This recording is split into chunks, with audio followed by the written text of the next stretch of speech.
The Conservative Party has pledged to launch a crackdown on illegal traveller sites. The party said that by leaving the European Convention of Human Rights and scrapping the Human Rights Act, police could ban travellers from encampments.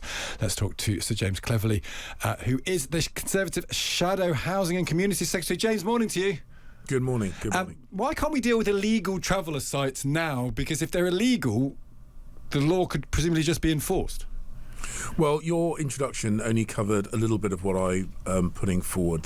A significant part of this is actually about the misuse of the planning system, which is not about illegal. So we want to strengthen the police response to illegal traveller encampments, but also the main part of what I'm putting forward is to make sure that where people are abusing the planning system, which is civil rather than criminal, that we have a stronger response to that. Because at the moment we're seeing too many examples of where people are abusing the planning system, moving onto a site, doing construction without permission, and then retrospectively applying for permission using their identity as travellers to circumvent the rules which other people have to abide by.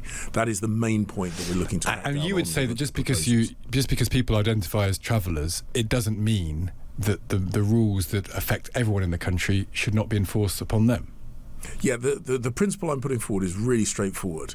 Same set of rules for everybody, applied equally and enforced equally. That's at the fundamental heart of what we're putting forward today, and I think that is an entirely reasonable and understandable principle to base policy on. Do you think travellers have a specific cultural expectation or a cultural need to be treated differently? Is that how we've ended up in this position? Is there something inherent in their culture that they have a different way of lifestyle to other people, and therefore that needs to be accommodated in some way?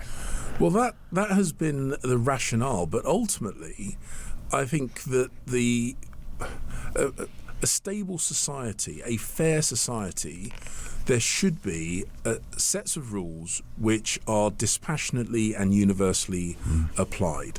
And when we have a situation where certain people say the rules and laws of this country do not apply to me, and I choose for them not to apply to me, that is unacceptable.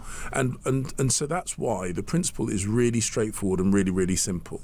People should not use their identity, their culture, in order to circumvent rules which everybody else in a society have to abide by. This is the principle that we are re-establishing here.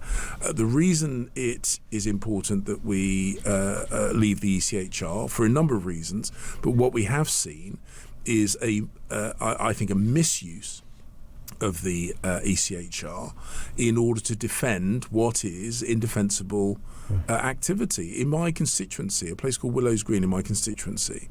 And this happened after I put forward the proposals earlier on this summer. A group of people, a group of travellers, moved onto a site, land that they had bought but did not have planning permission for, and on the Friday, just as the council offices closed over a bank holiday weekend, started pouring concrete, putting up walls, connecting up electricity, breaking into a water supply, knowing that no enforcement action could be taken until the Tuesday morning. This was a cynical and obvious attempt to circumvent the planning system. They moved on in breach of an injunction, and as sure as eggs are eggs, they'll put in retrospective planning and use human rights legislation to say they shouldn't be moved on. No one else would be allowed to do that. Have you had a bit of a conversion on the ECHR yourself, James? Because, you know, I've been looking at old interviews from the past where you said it wasn't, leaving the ECHR was not a silver bullet. You said European countries which are not part of the ECHR is a small club.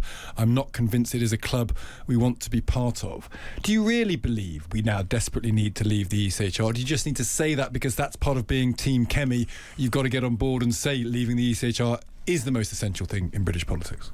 Well, I stand by what I said, that leaving the ECHR is not a silver bullet. And actually, Lord Wolfson, who published a very significant report on the necessity to and implication of leaving the ECHR, actually agreed with that. It is not a silver bullet. But I'm increasingly seeing examples of where it has been, I think, completely misapplied. I think the British legal system has found itself contorted in some of the decisions that it has made. And my best efforts, both as Foreign Secretary and Home Secretary, my best efforts to try and get some pragmatism into this were unsuccessful, which has led me to believe that until we do something fundamental and repatriate our decision-making on this, and we are a generous, liberal, kind-hearted nation, and we have, through most of our history, until very, very, very recently, had a purely domestic and very robust human rights framework. That's what we should do. But leaving the ECHR is necessary but not sufficient. It's a precursor to other things that we plan to do to tighten our system, to make sure that people cannot abuse our hospitality. I understand that point, James, but I guess the point is it's now a lost cause, what you're saying. But this only a year ago you were talking about this. You said, sometimes when some people say we have got to leave the ECHR, what I hear is they think we don't have the standing or the authority or influence to make changes or amendments that need to be made. I don't buy into that. We are a serious player on the world stage. Your argument just a year ago was we are big enough and tough enough to change the ECHR, and now you're saying we're not. Well, the point is we attempted to, and we were unsuccessful. And the point is, Stig, I had a position. I pursued that position. In government, we tried to get things done. We were prevented from doing so.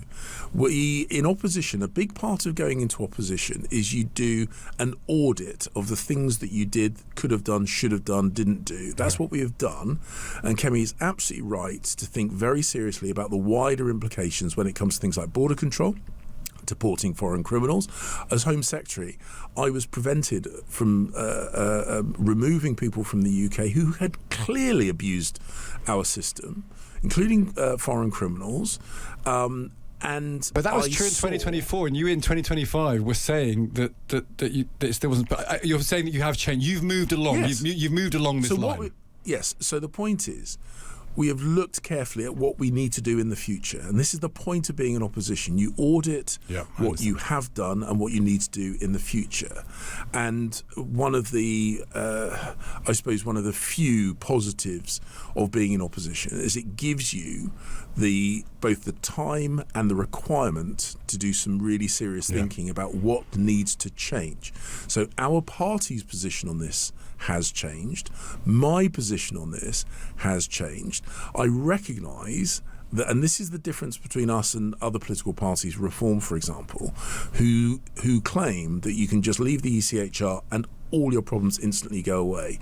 Leaving the ECHR would be part of a wider package of reforms, but not everything, that we have put that we plan to put in place to make sure the UK's decision makers are actually making decisions about the UK. Can we discuss the death of Jason Arde briefly, James?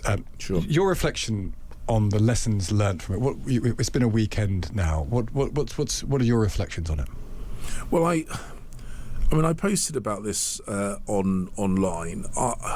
It is tragic that this person has died. We don't know the circumstances, and I'm not going to speculate, but he leaves a family behind. And I cannot help but think that whilst and we see this now in the public domain, that he was not completely honest, and he did clearly have frailties and failings. But he was teed up by a number of academic institutions because they desperately wanted a wunderkind. They desperately wanted to play on the fact he was young and black and good looking, and they wanted him to be their poster child. And it strikes me that they failed to do the proper due diligence when they were teeing him up, and they failed to put the proper protections around him when the inevitable scrutiny came in his direction. And I think that is a terrible, terrible set of circumstances. It is important that we learn lessons about from this situation. And it's terrible that a man has lost his life, I think, because others were so keen on having him burnish their credentials. James Cleverly, really good to speak to you today. Thanks so much for taking the time. Thank you. That is James Cleverly there. He is the Conservative Shadow Housing and Community Secretary.